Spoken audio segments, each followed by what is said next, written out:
윤석열 총장에 대한 법무부 징계위원회 이제 하루 앞으로 다가왔습니다. 윤 총장 측은 징계위 개최 연기를 요구하고 있는데 법무부는 내일 예정대로 진행한다는 입장입니다. 네, 자세한 내용 대검찰청 취재기자 연결해서 들어보도록 하겠습니다.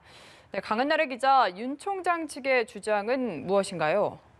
네, 윤석열 검찰총장 측은 징계위 심의기일 변경에 절차적 하자가 있다고 주장하고 있습니다. 오늘 법무부에 징계위원 명단 비공개에 대한 이의 신청서와 징계위 심의기일 재지정 신청서를 낼 예정이라고 밝혔는데요. 법무부가 징계위 날짜를 2일에서 4일로 변경한 부분을 문제로 지적했습니다. 첫 번째 공판기일은 소환장 송달 뒤 5일 이상 유예기간을 두게 한 형사소송법 위반이라는 겁니다. 기일 변경 통지서를 어제 받았으니 오는 8일 이후에나 개최돼야 한다고 주장하고 있습니다. 법무부는 이에 대해서 무리한 요구라고 맞서고 있는데요.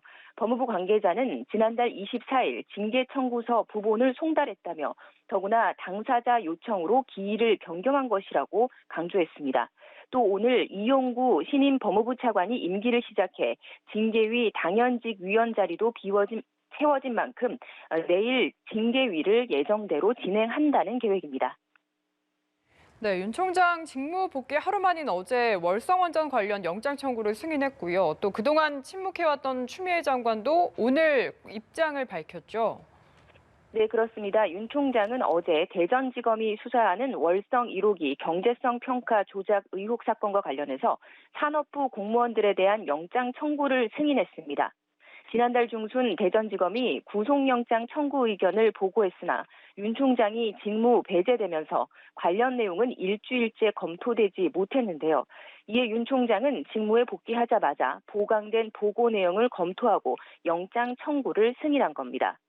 법원의 집행정지 인용 판단과 법무부의 감찰의 결과가 나온 이후 이틀째 침묵해온 추 장관, 오늘 아침에 SNS를 통해 입장을 밝혔습니다.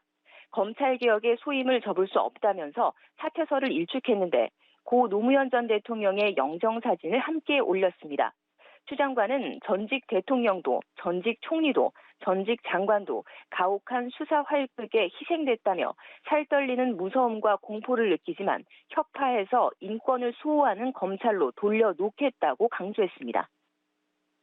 네, 예정대로 내일 징계위원회가 열린다면 당연직 징계위원으로 참여하게 되는 이용구 신임 법무차관, 오늘 임기를 시작했죠? 네, 맞습니다. 이용구 신임 법무부 차관은 오늘 입장문에서 결과를 예단하지 말고 지켜봐 달라며 적법 절차와 법 원칙에 따라 직무에 임하겠다고 밝혔습니다. 그러면서 장관을 모시고 고비를 슬기롭게 극복해 개혁 과제를 완수하겠다 이렇게 강조했습니다. 판사 출신 변호사인 이 차관은 원전 사건 주요 피의자인 백운규 전 산업부 장관의 변호인으로 활동한 게 알려져서 논란이 일고 있는데요. 이에 이 차관은 징계 청구 사유에 원전 사안은 없는 걸로 안다며 징계 참석은 차관의 임무라고 말했습니다. 윤 총장 측은 이 차관이 징계위에 참여하면 기피 신청을 할 걸로 보입니다. 지금까지 대검에서 전해드렸습니다.